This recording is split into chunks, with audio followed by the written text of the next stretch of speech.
Fancy നമ്പറുകൾക്കായി വാഹനത്തിൻ്റെ പകുതി വിലയും മൂന്നിലൊന്ന് വിലയുമൊക്കെയാണ് ആളുകൾ ലേലത്തിനായി ചെലവാക്കുന്നത്. കഴിഞ്ഞ ദിവസം തന്നെ എറണാകുളം RTO ഓഫീസിൽ ഒരു ലേലം നടന്നു. 40 ലക്ഷം രൂപയോളമുള്ള ചിലവാക്കിയാണ് ഫാൻസി നമ്പർ ഒരാൾ സ്വന്തമാക്കിയത്. എറണാകുളം RTO നമുക്കൊപ്പമുണ്ട്. എറണാകുളം RTO ഓഫീസിൽ നിന്നാണ് ഏറ്റവും കൂടുതൽ തുക സർക്കാരിലേക്ക് ഫാൻസി നമ്പർ വഴി എത്തുന്നത്. അതിനകത്ത് സംശയമൊന്നും വേണ്ട. ഏറ്റവും കൂടുതൽ ലക്ഷറി വാഹനങ്ങൾ രജിസ്റ്റർ ചെയ്യുന്നതും ഫാൻസി നമ്പർ എടുക്കുവാൻ വേണ്ടി ഏറ്റവും കൂടുതൽ പൈസ ചിലവാക്കുന്നതും RTO ഓഫീസ്, എറണാകുളം RTO ഓഫീസിൻ്റെ കീഴിലാണ്. ഈ മാസം, ഈ ഫിനാൻഷ്യൽ ഇയർ തുടങ്ങി ഈ 10 ദിവസം കൊണ്ട് 1,21,62,000 രൂപ ഫാൻസി നമ്പറിന് മാത്രമായിട്ട് ഈ ഓഫീസിൻ്റെ ഖജനാവിലേക്ക് വന്നു കഴിഞ്ഞു. അത് ഒരു വർഷത്തെ നോക്കുമ്പോൾ 6,65,60,000 രൂപയാണ്. കഴിഞ്ഞ ദിവസത്തെ തോന്നുന്നു റെക്കോർഡില്ലേ 40 ലക്ഷം രൂപയോളം. 45 ലക്ഷത്തി കഴിഞ്ഞ ദിവസം DG KL07 DG 07 എന്ന വാഹനം 007 എന്ന വാഹനത്തിൻ്റെ ആ നമ്പർ 45,99,000 രൂപക്കാണ് ലേലത്തിൽ പോയത്. 25,000 രൂപ അതിൻ്റെ ഓപ്ഷൻ പങ്കെടുക്കാനുള്ള ഫീസ്. ടോട്ടലായിട്ട് 46,24,000 രൂപ ഖജനാവിലേക്ക് ഇന്ന് അടച്ചു തീർത്തു. അവർക്ക് നമ്പർ അലോട്ട്മെൻ്റ് ആയി കഴിഞ്ഞു. ലംബോർഗിനി ഉറൂസ് എന്ന് പറഞ്ഞൊരു വാഹനമാണ്. ഒരു വാഹനം വാങ്ങിക്കുമ്പോൾ പൊതുജനങ്ങൾക്ക് ഒരു ഫാൻസി നമ്പർ എടുക്കുന്നതിന് സിംപ്ലിഫൈ ആയിട്ടുള്ള മെത്തേഡാണ് ഇപ്പോൾ ഗവൺമെൻറ് സ്വീകരിച്ചിട്ടുള്ളത്. പൈസ അടക്കുന്ന ഓൺലൈനിലാണ്, ഓപ്ഷൻ നടത്തുന്ന ഓൺലൈനിലാണ്. ഒരു കാര്യത്തിനും RTO ഓഫീസിലേക്ക് വരേണ്ട കാര്യമില്ല. അതാണ് അതിൻ്റെ പ്രത്യേകത. അപ്പോൾ ജനങ്ങൾക്ക് സ്വന്തം വീട്ടിലിരുന്ന് ചെയ്യാവുന്ന കാര്യമാണത്. ഈ ഫാൻസി നമ്പർ ഇപ്പോൾ ലേലം നടക്കുന്നേരം തന്നെ ഏത് രീതിയിലാണ്? ഇപ്പോൾ നമ്മളിപ്പം പുറത്തൊക്കെ കാണുന്ന ആ രീതിയിൽ തന്നെ ലേലം വിളികളൊക്കെയാണ് അവിടെ. അതെ. ഇപ്പം DG 007 എന്ന നമ്പറിന് 5 പേരിരുന്നാണ് ലേലം വിളിച്ചത്. 5 പേര്, അത് രാജ്യത്തിൻ്റെ ഏത് കോണിലിരുന്ന്, ലോകത്തിൻ്റെ എവിടെ കോണിലിരുന്നും ഈ ഓൺലൈൻ ഓപ്ഷൻ ആയതുകൊണ്ട് പങ്കെടുക്കാം. അതിൽ ഏറ്റവും കൂടുതൽ തുക ആരാണോ വിളിക്കുന്നത് അയാൾക്ക് ബാലൻസ് തുക അടച്ച് ഓപ്ഷനിൽ ആ നമ്പർ സ്വന്തമാക്കാം. കമ്പനികൾ തമ്മിലുള്ള ഒരു മത്സരം കൂടി ഇതിലേക്ക് വരുന്നുണ്ടോ? കമ്പനികൾ, പണമുള്ളവർ വാഹനങ്ങൾ എടുക്കുമ്പോൾ, ഇപ്പം 4 കോടി രൂപയുടെ വാഹനമാണ് അദ്ദേഹം എടുത്തിരുന്നത്. അപ്പോൾ അദ്ദേഹത്തിൻ്റെ വാഹനത്തിന് ഒരു നല്ല നമ്പർ വേണമെന്ന് അദ്ദേഹം ഉദ്ദേശിക്കുന്നു.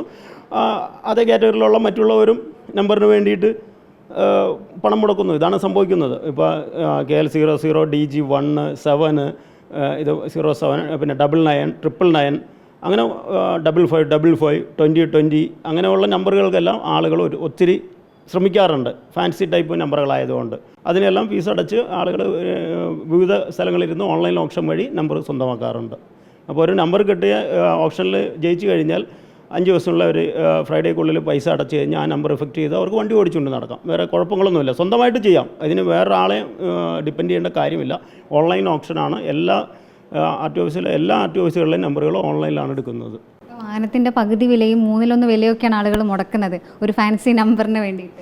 തീർച്ചയായിട്ടും അത് ശരിയാണ്. ഇപ്പോൾ തന്നെ 4 കോടി രൂപ ഉള്ള വാഹനമായിരുന്നു. അദ്ദേഹം 46 ലക്ഷം രൂപ അതിന് ചിലവാക്കിയെന്നുള്ളത് RTO ഓഫീസിനെ സംബന്ധിച്ചും മോട്ടോർ സംബന്ധിച്ചും ഞങ്ങൾക്ക് സന്തോഷം തരുന്നൊരു കാര്യമാണ്. അവരതിന് ശ്രമിക്കുന്നു എന്നുള്ളത്. അത് ഇപ്പോൾ സ്വാഭാവികമായിട്ട് നടന്നുകൊണ്ടിരിക്കുകയാണ്. ഞാനൊരു വാഹനം മേടിക്കുന്നു, അതിന് കൊള്ളാവുന്ന, എനിക്ക് പറയാവുന്ന ഒരു നമ്പർ വേണമെന്ന് തീരുമാനിക്കുന്നതിൽ തെറ്റൊന്നുമില്ല. കാശുള്ള ഇതനുസരിച്ച് എടുക്കാം, സാധാരണക്കാരനും എടുക്കാം എന്നാണ് ഞാൻ ഉദ്ദേശിച്ചത്. 3000 രൂപയുടെ നമ്പറുകളുണ്ട്. അപ്പോൾ നമുക്ക് ഇഷ്ടമുള്ളൊരു വാഹനം എടുത്തു കഴിഞ്ഞാൽ അതിനൊരു ഫാൻസി നമ്പർ നമുക്ക് ഓൺലൈൻ ഓപ്ഷനിലൂടെ സ്വന്തമാക്കാവുന്നതാണ്. എങ്ങനെയാണ് വാഹനത്തിന് ഇഷ്ട നമ്പർ നേടുക? അതിന് എന്തൊക്കെ കാര്യങ്ങളാണ് ചെയ്യേണ്ടത്? ഡീലർമാർക്ക് മാത്രമാണോ ഇത് സാധിക്കുക? തുടങ്ങിയ കാര്യങ്ങൾ പറയാനായിട്ട് ജോയിൻ്റ് RTO നമുക്കൊപ്പം ഉണ്ട്. നിലവിലൊരു വാഹനം, പുതുതായിട്ടുള്ള വാഹനം എടുക്കുകയാണെങ്കിലോ അല്ലെങ്കിൽ അന്യ സംസ്ഥാനത്തു നിന്നൊരു വാഹനം കേരളത്തിലേക്ക് കൊണ്ടുവരുമ്പോൾ പുതിയൊരു നമ്പർ പ്ലേറ്റ്, പുതിയ നമ്പർ അസൈൻ ചെയ്യേണ്ടി വരും. ആ സമയത്ത് നമ്മൾ ആപ്ലിക്കേഷൻ നമ്പർ ജനറേറ്റ് ചെയ്തതിന് ശേഷം, ഡീലറിൻ്റെ സൈഡിൽ നിന്ന് ആപ്ലിക്കേഷൻ നമ്പർ ജനറേറ്റ് ചെയ്തതിന് ശേഷം പബ്ലിക്കിന് തന്നെ നേരിട്ട്, വാഹന ഉടമയ്ക്ക് നേരിട്ട് പരിവാഹൻ സൈറ്റ് വഴി അത് അപേക്ഷിക്കാവുന്നതാണ്. അങ്ങനെയാണ് ചെയ്യേണ്ടത്. പക്ഷേ ഒരു കാര്യം പ്രത്യേകം ശ്രദ്ധിക്കണം. വാഹനം എടുക്കുന്ന സമയത്തോ അല്ലെങ്കിൽ അന്യ സംസ്ഥാനത്തു നിന്ന് വാഹനം കേരളത്തിലേക്ക് മാറ്റുന്ന സമയത്തോ ഫീസ് അടക്കുന്ന സമയത്ത് അതിന് മുൻപായിട്ട് ഡീലറുടെ ഭാഗത്തു നിന്ന് അത് പ്രത്യേകം എൻട്രി വരുത്തേണ്ടതുണ്ട്. കാരണം ഇത് ഫാൻസി നമ്പർ ബുക്ക് ചെയ്യാൻ ഉള്ളതാണ് എന്നുള്ള നിലയിൽ തന്നെ അത് പ്രത്യേകം ആപ്ലിക്കേഷൻ ഇട്ടിട്ടാണ് അത് ചെയ്യേണ്ടത്. അത് പിന്നീട് മാറ്റാൻ സാധിക്കില്ല. അപ്പോൾ വണ്ടി എടുക്കുന്നതിന് മുമ്പ് തന്നെ, ഫീസ് അടക്കുന്നതിന് മുൻപ് തന്നെയായിട്ട് ആപ്ലിക്കേഷൻ കൊടുക്കുന്ന വേളയിൽ തന്നെ ഇത് ഫാൻസി നമ്പർ ബുക്കിങ്ങിനുള്ളതാണെന്നുള്ള രീതിയിൽ സൈറ്റിൽ മാർക്ക് ചെയ്തിട്ട് വേണം വാഹനം എടുക്കാനായിട്ട്. അത് പ്രത്യേകം ശ്രദ്ധിക്കേണ്ടതുണ്ട്. ഓഫീസിൽ വന്ന് മറ്റ് അന്യ സംസ്ഥാനത്തെ വാഹനങ്ങൾ ഇങ്ങോട്ട് മാറ്റുന്ന കേരളത്തിലേക്ക് മാറ്റുന്ന ആ ഒരു ആപ്ലിക്കേഷൻ ഇടുന്ന വേളയിലും ഫാൻസി നമ്പർ ബുക്കിങ്ങിനുള്ളതാണെന്ന് പ്രത്യേകം അപേക്ഷയിൽ കാണിച്ചത് സൂചിപ്പിച്ചിട്ട് വേണം അതിൻ്റെ ഫീസും കാര്യങ്ങളും അടക്കാൻ. എന്നിരുന്നാൽ മാത്രമേ നമുക്കൊരു ഫാൻസി നമ്പർ ബുക്ക് ചെയ്യാൻ പറ്റുള്ളൂ. പിന്നീട് അത് ഡീലർക്കല്ല, തീർച്ചയായിട്ടും നമുക്കൊരു പരിവാഹൻ സൈറ്റിൽ ഫാൻസി നമ്പറിൻ്റെ പ്രത്യേകം പോർട്ടലുണ്ട്. ആളുകൾക്ക് കൂടുതൽ താല്പര്യമുള്ള നമ്പർ എന്ന് പറയുമ്പോൾ 1, 7, 9 അങ്ങനെയാണോ? കൂടുതൽ കാണാറുള്ള അങ്ങനെയാണ്. ഒറ്റയക്കത്തിൽ പ്രത്യേകിച്ച് 1-നും 7-നും 9-ന് കൂടുതൽ ഡിമാൻഡുണ്ട്.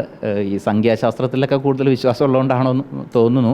കൂടുതൽ ആളുകൾ എനിക്ക് തോന്നുന്നു എപ്പോഴും കൂട്ടിയാൽ 9 കിട്ടുക എന്നുള്ളൊരു കാര്യത്തിലൊക്കെയാണ് കൂടുതൽ ശ്രദ്ധ കൊടുക്കുന്നത്. എന്നാൽ അതൊന്നും പരിഗണിക്കാതെ തന്നെ കാഴ്ചയിലുള്ള ആ ഒരു ഫാൻസി ആയിട്ട് വരുന്ന നമ്പേഴ്സിന് കൂടുതൽ ഏതൊരു കാലത്തും അപ്പം അങ്ങനെയുള്ള വിശ്വാസം ഇല്ലാത്തവരാണെങ്കിൽ പോലും ആ ഒരു കാര്യത്തിൽ കാഴ്ചയിലുള്ള ഫാൻസി ആയിട്ടുള്ള നമ്പേഴ്സിന് പ്രത്യേകിച്ച് 1 വളരെ ഡിമാൻഡാണ്. 1 വരും. 1-നാണ് ഏറ്റവും കൂടുതൽ 1 ലക്ഷം രൂപ അടിസ്ഥാന വിലയുള്ളത്. അപ്പോൾ അത് 25 ലക്ഷത്തിന് മുകളിലാണ് ഈ പ്രാവശ്യത്തെ DG സീരീസിലുള്ള 1 പോയത്. KL07 പ്രിയം കൂടുന്നുണ്ടല്ലോ. പ്രത്യേകിച്ച് ഈ ഓഫീസിൻ്റെ കോഡ് RTO കോഡ് എന്നുള്ളത് 7 ആയതുകൊണ്ട് 7-ൽ വരുന്ന നമ്പേഴ്സിന് പ്രത്യേക ഒരു ഡിമാൻഡ് ഈ ഓഫീസിൽ കൂടുതലായിട്ട് കാണാറുണ്ട്. KL07 തന്നെയാണ് ഇപ്പോഴും വാഹനപ്രേമികൾക്കിടയിൽ, അതായത് ഫാൻസി നമ്പറുകൾ ഇഷ്ടപ്പെടുന്നവർക്കിടയിൽ ഇപ്പോഴും പ്രിയമുള്ളത്. വീഡിയോ ജേർണലിസ്റ്റ് ഹണി തങ്കപ്പനൊപ്പം reporter Anjali Sreejitharaj, in reporter, Kochi.